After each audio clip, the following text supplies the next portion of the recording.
되겠습니다. 창세기 2장 1절로 3절까지 말씀이 되겠습니다. 구약성경 2페이지 창세기 2장 1절로 3절까지입니다. 우리 짧은 세 줄인데 함께 읽어볼까요? 창세기 2장 1절로 3절 시작. 천지와 만물이 다 이루니라.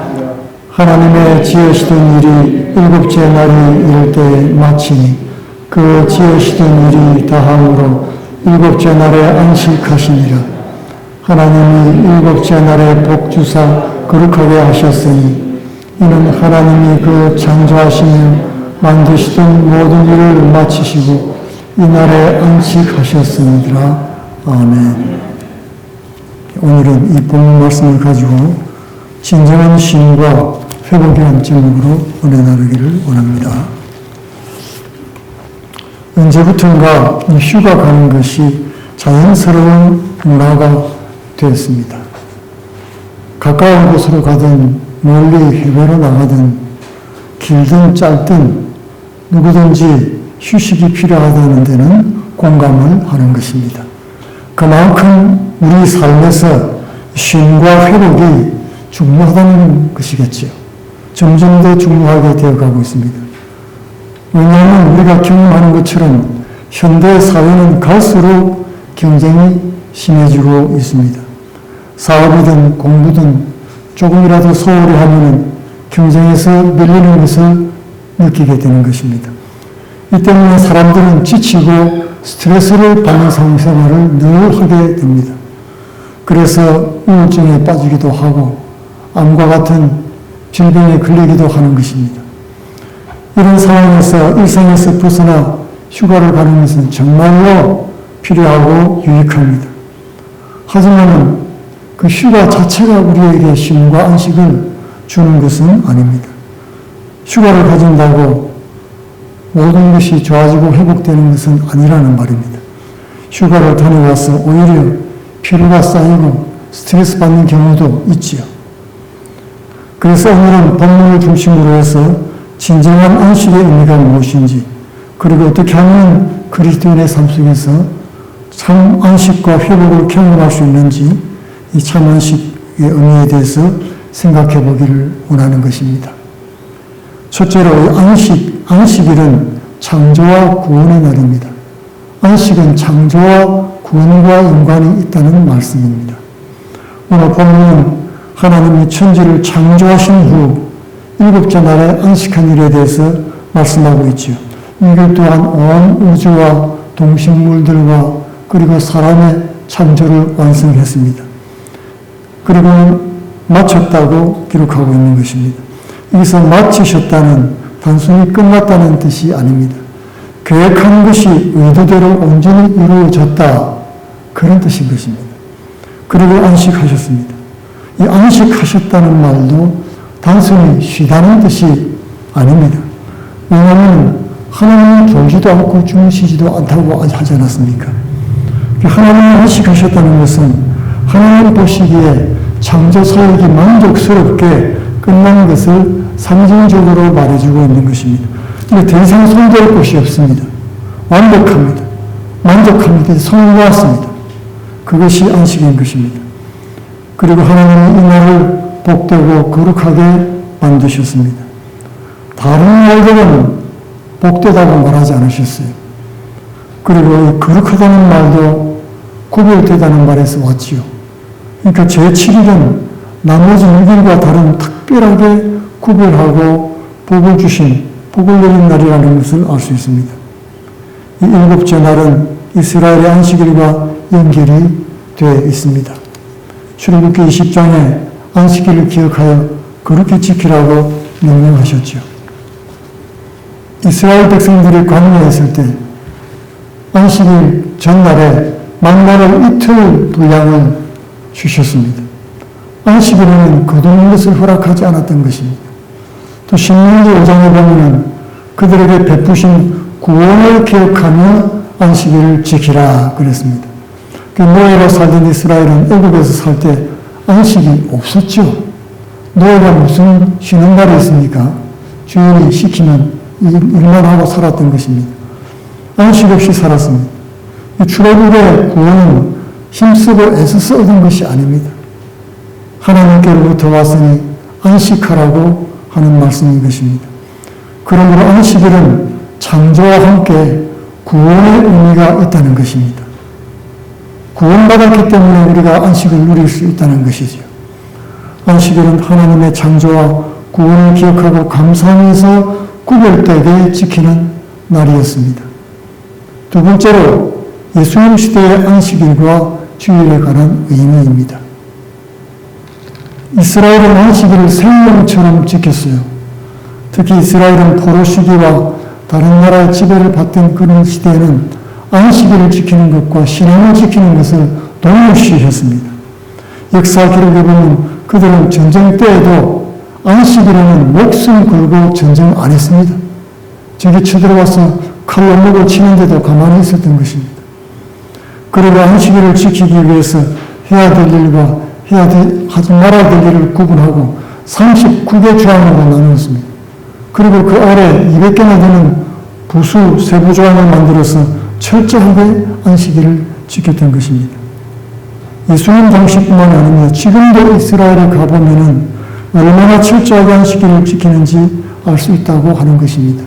그 예를 한 가지 들더라고요. 안식일 엘리베이터가 있어가지고 그날은 빌딩 꼭대기가 아무리 높아도 매 층마다 엘리베이터가 쓰고 문이 열리고 혼자서 닫힌다는 겁니다. 손을 대지 않아도 손을 대는 걸 스위치 손을 대는 걸 일을 한다고 생각하는 것이죠. 일을 하지 않으려고 자동 엘리베이터를 장치를 해놨다는 것입니다.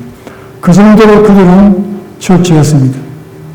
그런데 무엇이 문제였습니까? 그것은 안식의 진정한 의미를 잃어버리고 그 안식일 날 그 자체가 주체가 되어버리고 말았던 것입니다. 안식일을 지키기 위해서 여러 가지 얽매이다 보니까 정작 안식해야 될 사람은 안식을 못하게 된 것입니다. 그래서 예수님은 안식일의 진정한 의미를 알려주기 위해서 안식일에 병도 고치고 이삭도 따먹고 그랬죠. 안식일의 주인은 예수님이기 때문에 안식일은 사람을 위해서 있는 것이다. 너희들을 위해서 내가 만든 것이라고 알려주셨던 것입니다. 뿐만 아닙니다. 예수님이 십자가에 못 박히고 부활하심을 통해서 구원을 완성하신 날을 주의 날, 주일로 우리가 지키게 된 것입니다. 왜냐하면 예수님은 안식일 다음 날 부활하셔서 우리에게 구원을 완성해 주셨기 때문입니다. 구약의 안식일도 창조와 구원을 기억하는 감사의 날이라고 하지 않았습니까? 그러므로 주일과 안식일의 근본 원리는 지금도 전혀 변하지 않았습니다. 단지 날만 다를 뿐입니다.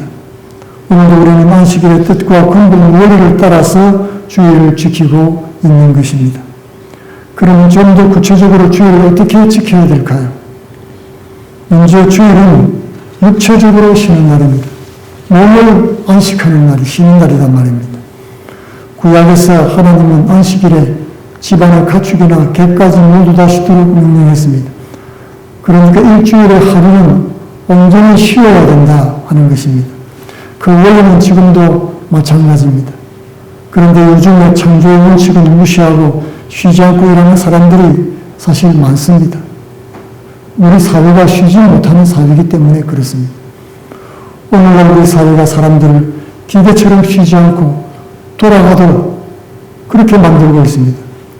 물론 오늘날 우리가 풍요를 누리고 우리 대한민국만 보더라도 놀랍게 발전했죠. 이 모든 것은 열심히 일했기 때문에 그런 것입니다. 그것은 긍정적인 면이 없지 않아 있습니다.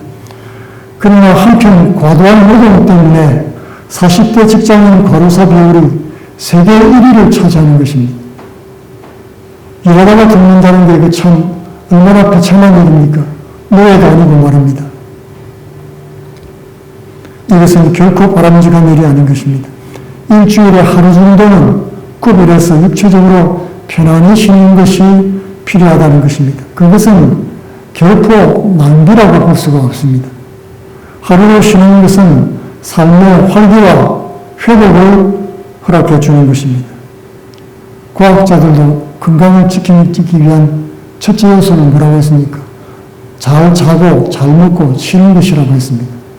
치매가 오는 이유도 밝혀졌죠, 최근에.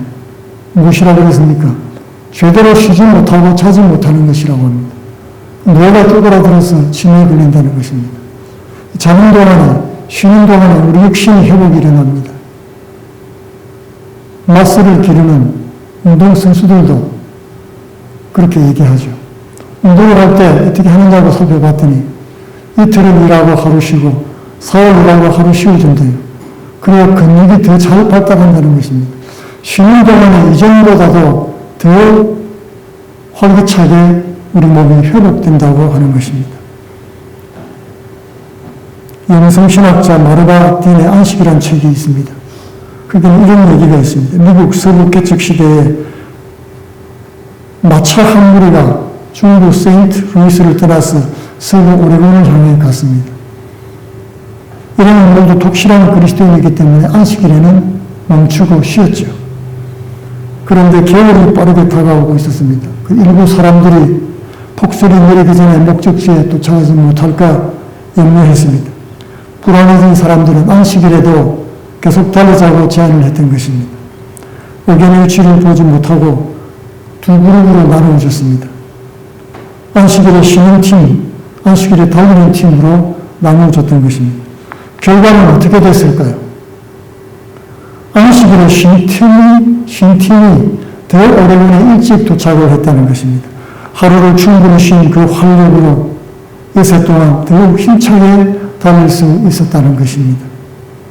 마르바트의 이야기의 결론은 이것입니다. 하나님은 자신의 계명을 존중하는 자들을 존중하신다는 것입니다. 역사적으로나 과학적으로 조사를 해봐도 결론은 마찬가지입니다. 일주일에 하루를 구분해서 충분한 휴식을 취하는 것은 하나님이 주신 창조적인 질서라는 것입니다. 그래야 우리가 살 수 있다는 것이죠. 어떤 특별한 이유로 주일에 일을 해야 되는 그런 경우도 있습니다. 그럴 때는 어느 한 날을 정해서 온전히 쉬어야 되는 것입니다. 온전히 하루를 근심, 걱정, 긴장을 다 내려놓고 부담 없이 푹 쉬는 것입니다. 단기적으로 볼 때 쉬지 않고 일하는 것이 덕이 될 수도 있습니다. 그러나 장기적으로 보면 쉬지 않으면 지치게 되죠. 그리고 하루를 쉬는 것이 능률적이고 효과적이라는 것을 깨닫게 되는 것입니다. 왜냐하면 그것이 하나님이 만드신 창조 질서이기 때문에 그렇다는 것입니다. 하나님은 창조 질서를 따라 사는 사람에게 은혜와 복을 주시는 것입니다. 세 번째로 주일은 예배를 드림을 통해서 창조와 구원을 기억하는 날입니다. 우리가 기억할 것은 주일은 단순히 육체만 쉬는 날이 아니라는 것입니다. 성경은 이날을 창조와 구원을 기억하며 지키라고 말씀을 하고 있습니다. 하나님의 창조와 구원을 무엇을 통해서 지킬 수 있을까요? 무엇을 통해서 기억합니까? 그것은 오늘 우리가 이 자리에 나온 것처럼 예배를 통해서 드리는 것입니다. 예배를 통해서 기억하고 기념하는 것이죠. 우리는 예배를 통해서 하나님의 창조와 구원을 기억하고 감사드릴 수가 있습니다. 뿐만 아닙니다. 예배는 하나님의 자녀들만 누리는 특권이라는 것입니다. 특별히 만든 날이다. 그랬죠. 왜냐하면 하나님이 구별하고 복 주신 날로 만드셨기 때문입니다. 이 날은 예배를 드리면서 하나님의 은혜와 복을 경험합니다. 그리고 진정한 쉼과 회복을 경험할 수 있게 되는 것입니다. 사실 오늘날 우리에게 진정으로 문제가 되는 것은 육신이 아닙니다. 육체적인 필요가 아니라는 것입니다. 진정한 문제는 정신적이고 영적인 필요가 문제입니다. 육체적인 필요는 사실 하루 이틀 푹 쉬고 나면 대부분은 괜찮아집니다. 중병에 걸리지 않은 다음에야 쉬고 나면 피로가 풀리죠. 그러나 정신적인 피로나 스트레스는 쉽게 해결되지 않습니다. 그렇지 않습니까? 그것들이 쌓여서 중병이 되는 경우가 많은 것입니다. 아무리 육체적으로 휴식을 취한다고 해도 정신적, 영적으로 안정을 누리지 못하면 진정한 회복은 경험하지 못하는 것입니다. 오늘날 우리가 진정으로 힘을 누리지 못하는 이유가 무엇입니까? 대표적으로 세 가지를 들 수가 있습니다. 그것은 죄와 욕심과 근심, 걱정인 것입니다. 이것은 다 정신적인 것이죠. 정상적인 사람은 죄가 있을 때 평안을 누리지 못합니다. 도둑이 제발 저린 것처럼 죄에 물리면 불안하고 초조하게 되어 있습니다. 그리고 과도한 욕망과 욕심도 평안과 안식을 빼앗아가는 것입니다. 세상에 대한 욕심은 어떤 것에 집착하게 만듭니다. 그리고 늘 긴장하고 피곤한 삶을 살도록 이끌어가는 것입니다. 마음에 욕심이 생기면 우리 마음이 영원히 쉬지를 못한다는 것입니다. 또한 가정이나 직장이나 자녀나 삶의 여러 가지 문제 때문에 걱정, 근심하는 것이 잠 못 이루게 하고 밤낮을 잃게 하는 것입니다. 이런 것들은 모두 정신적이고 영적인 것이라는 겁니다.